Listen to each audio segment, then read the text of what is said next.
Hey, what's up, you guys, and welcome to another Total War Warhammer 2 online battlecast. So for this battle, it's going to be the Dwarves going up against the nasty Dark Elves. So for the Dwarves, we got a front line. Well, first we've got two groups of miners with blasting charges, just to kind of like delay the advance of all the Dark Elf troops, and throw in some of those good blasting charges in. I think they only got it says one, but I'm pretty sure they have like two volleys, and those do pretty good against like witch elves. And if anything, they'll just kind of delay the advance, which is pretty good. And these guys have armor piercing, so they can kind of give it, even though they'll die, they'll give it back to like Harganeth executioners and corsairs and all that kind of stuff. And then in the center up here, we've got the Warriors of Dragonfire Pass, which are the ROR of Dwarf Warriors. And basically, they do fire damage. They have better overall combat stats, I think, and they have a bonus for infantry, which is really good, and a charge defense against large. I don't think normal dwarf warriors have that. Um, but yeah, these guys are really good, but supporting them is going to be a Thane. And this guy's just sort of a dwarf combat duelist hero unit. He's got good weapon strength, good combat stats, okay armor piercing, but he has this ability called the Ironbeard's Ring. And essentially what it does is, you can see this big aura right here. It gives all enemies in that aura a weakness to fire damage. So using him kind of with the Warriors of Dragonfire Pass kind of gives them a really good synergy, because anyone that these guys are fighting are going to be weak to the fire damage that they do, which is super good. And then in the back, we've got four groups in total of Longbeards. And these guys are just sort of a great general infantry pick for the dwarfs. They've got a ton of armor. They've got charge defense against large, armored and shielded. Um, they also give everyone around them like a leadership buff, essentially. Um, they're immune to psychology. They're just really good in general. They have magic resist. They're awesome. They'll do well against the Dark Elf infantry. In the back, we've got two groups of Bugman's Rangers, one on either side. And these guys have stock. They're fast for a dwarf. They do a lot of missile damage, 160 range, which ain't bad. And they're not bad in combat, too. Like, if they get swarmed by, like, some of those like Slaneshi harvesters or anything like that, they'll kind of give it back even though they'll lose. But they're pretty good. And then in the center we've got some thunderers just to kind of focus down like executioners or any kind of like armored targets he has. And then over here for our lord we've got Belagar Ironhammer, and he's pretty awesome. I don't see him too often, but he's got a silver shield, 120 armor, which is fantastic. High weapon strength with 518, really good combat stats. He's just a really good like general combat lord. He's a melee expert. He's awesome. I really like him. He's got a lot of AoE buffs, like leadership and melee defense and charge defense and weapon damage over here with Revenge Incarnate. So he's almost like a warrior priest, like for the Empire, but he's really cool. And then in the back we've got two groups of great cannons to focus down any kind of cavalry that he's bringing. Um, and then in the back we've got two groups of slayers to kind of defend the artillery. They've got anti-large. They're awesome. They're pretty cool. For the Dark Elves, it looks like on either side, well, it looks like in total he's got three groups of Cold One Knights, which are pretty good. They're armor piercing. They have a bonus versus large, but that's not really going to come into effect here. The dwarves don't really have any large targets, save for a few mounts for lords, but I didn't bring any of those. So he's got three groups of those, and then he's got one of the Slanesh's harvesters, and these are the ROR for the Doomfire Warlocks, and these guys are great. The only thing is they do magic damage though, and dwarves have a lot of magic resistance, so I don't know if they're the best pick, but they're really fast and they've got poison, so they're okay at disrupting the back line for the dwarves a little bit. For his lord, he's got a Supreme Sorceress with Lore of Beasts, so she's going to be summoning manticores and casting Flock of Doom, Waka Flocka. Um, yeah, she's also got Curse of Underhar, which is like a Lord debuff, so she's going to be riding her Cold One Knight too. She has armor piercing, which will be pretty handy against the dwarves. And then for his front line, he's got three groups of Black Art Corsairs, and these guys are pretty good against the dwarves. They've got anti-infantry, and they're pretty armored. They've got 80 armor, and they've got pretty okay combat stats, 36, 28, 28.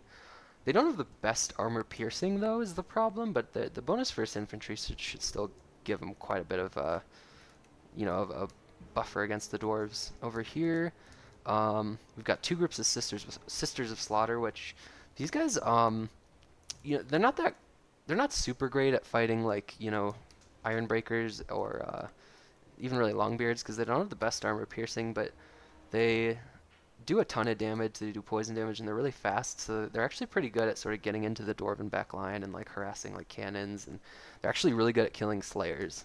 They'll wreck Slayers. So those guys are pretty cool pick. In the back, we've got two groups of Dark Shards, which are just like an armor-piercing crossbow unit. They're pretty efficient against the Dwarves to just kind of get through some of that armor, focus down like Thunders or Bugman's Rangers or anything like that. And then it looks like we've got one group of the Harganeth Executioners, and they're like one of the top 5 infantry units in the game, somewhere along those lines. They're really good. They have anti-infantry, armor-piercing, they're armored, they got Murderous Mastery, they've got 42 weapon strength, which is huge, really good combat stats. They're super great in general, really good unit. Kind of like the Great Weapon unit for the Dark Elves. And did I forget anything? I don't think I did. Alright, let's get the show on the road. So he is going to be casting, it looks like, Word of Pain on these Bugman's Rangers to give him accuracy debuffs. But it's okay, because we've still got the cannons, and the cannons, I've got one group focusing these group of Cold One Knights, and they're just doing so much damage. Great cannons are like designed to take out these kind of units. So those ones are getting focused down, and then, yeah, it looks like he's flanking me over here, but again, we're getting some good cannon fire on these guys. It's going to be taking out a ton of models there, you can see, yeah. Great cannon's so good at sniping down these kind of units. Frontline engagement is starting to get underway. We're getting some blasting charges in on some of these poor Black Ark Corsairs. I thought we would get a cooler shot there. Here, let's try this one. We're gonna get some blasting charges right into these Corsairs, and they're pretty heavily armored, so it's not gonna do a ton of damage, but it is gonna slow them down and sort of you know, break apart their charge. So they're not gonna be coming in as fast, and looks like we're gonna get our Thunders too, kind of focusing in on these guys, which is good. And these Corsairs, it looks like, are gonna start charging at the Warriors of Dragonfire Pass, which is good for me though, because the Thane is giving these guys a weakness to fire damage again, so there's that synergy, and the Dragonfire Pass Warriors are just gonna cut through these guys like butter. They're gonna start, yeah, they're gonna start breaking real fast. But it looks like this is kind of bad. He's actually kind of almost into my back line with the Cold One Knights, and he does get a summoned Feral Manticore with the Lore Beasts back here, kind of trying to munch apart my cannons. But Belegar is going to start fighting him in a second, and I am going to be pulling these cannon dwarf crewmen back so they don't get, you know, torn apart by this Manticore, just so they can kind of fight later. But the Cold One Knights are getting in kind of on these cannons and the Bugman's Rangers, but I do manage to intercept them with the Slayers. And the Slayers are just going to lay a royal weapon on these guys. Slayers are meant to fight these targets. Even though Slayers don't have the best armor piercing, they just have such a high bonus versus large and really high weapon strength, so they're going to be laying a whooping on these guys. Belegar's fighting the Feral Manticore, but he's going to wreck that thing pretty fast. Slaneshi's Harvesters have gotten in on these Slayers, but again, Slayers are made to fight like cavalry targets, and it looks like they're actually getting some good damage in on the Slayers because they don't have any armor, but they're still going to win against these Slaneshi's Harvesters. And his Sorceress with Beasts is kind of getting in on these Longbeards, but we did get a decent surround on her, and you know, overall she is going to lose if she stays here and fights these Longbeards. They're just like, they have so much armor, they're so tanky. They are just going to kind of focus her down because she only has 60 armor. That's not a ton. But over here, it looks like I had a bit of a micro mistake. I don't know why I got my Thunders up here. I think I just like told them to shoot these Dark Shards or something, but they do get focused down by the other Dark Shards, which is unfortunate. I do lose that unit. But it looks like our Longbeards are kind of holding the line over here against the Sisters of Slaughter and the Black Arcs. Oh man, this fight's actually not going well. They're getting whipped apart by the Sisters. So yeah, it looks like the Cold One Knights are coming back. He does get a Flock of Doom on this group of Slayers, and man, this is not the best engagement. The Slayers are fighting the Sisters of Slaughter. Like I said before, Slayers will get decimated by Sisters of Slaughter because they have no armor. You know, their bonus versus large doesn't come into effect, so the Sisters are just going to sort of outclass them with the poison damage and the anti-infantry and everything. I do manage to get my Bugman's Rangers sort of free of this engagement over here. He is coming in with some Cold One Knights, so he probably is going to be able to sort of squeak off a charge right before my Slayers get in on him. Yeah, that is going to be unfortunate, but again, Bugman's Rangers, this is a very tattered group of Cold One Knights. There's only 8 left in the Rangers. The Slayers on the other side are going to dumpster these guys really fast, but he does get a Flock of Doom back here, which is pretty good. Yeah, the front line actually up here is not going in my favor. These Longbeards are breaking. The Slayers up here are dying really fast to the Sisters of Slaughter. He did manage to take out one of my Great Cannons, but that's okay because by this time I've already taken out like all of his cavalry. So I mean, even though it would be nice to still have the Great Cannons, I've mostly used them for everything that I want. So Belegar is going to be getting in on these Sisters, and he's going to lay a royal weapon on them because they they have no armor. So he's like I think he's got 120 armor, silver shield with amazing combat stats. So he's just gonna start pounding these sisters with his hammer. It's gonna be pretty cool. Over here we've got the Thane sort of chasing off this feral manticore, but he's a summoned unit, so he's going to be degenerating. He's probably going to die in a second. Harganeth Executioners over here are fighting the Longbeards, and this isn't the best engagement for me. The Harganeth Executioners will win against the Longbeards, but the Longbeards are going to hold. They're going to do their job, and they're going to give it back to these guys. You know, at least slow their advance a little bit. The Dark Shards are firing in on some of my Bugman's Rangers and my Slayers back here, which is bad, but this is great actually. We managed to get her surround on the Sorceress with Beasts. She's just completely surrounded by Slayers, which is so good. She's on her Cold One Raptor, which means she counts as a large target, so the Slayers are just going to grind her down so fast. She's probably going to die here in a second, unless yeah, she's already broken. She's routing. These Sisters of Slaughter are broken. These ones are probably going to start wavering soon. The Dark Shards are going to start getting slapped on by the Thane, which is funny. But yeah, that's going to be it.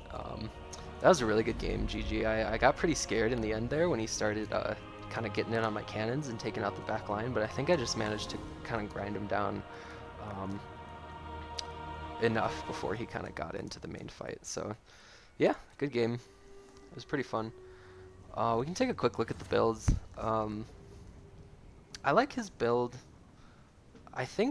I mean, Slaaneshi's Harvesters are so fun to use, but to be honest, the Dwarves just have so much magic resist that I think it actually would have been better for him to cut those, and then maybe, you know, it might have been good for him to get some Harpies, because he could have used Harpies to like kind of just like muck down my cannon crews, you know, during like there's a crucial time there where he was getting a flank going with his Cold One Knights, but my cannons just managed to focus them down to the point where, like, once they finally charged in, the Slayers and the Bugman's Rangers and Belagar back there were able to just kind of grind them down and secure my back line, and from there I was able to just sort of take out the game.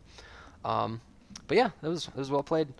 Thanks for tuning in, guys. I'll see you next time. Take care.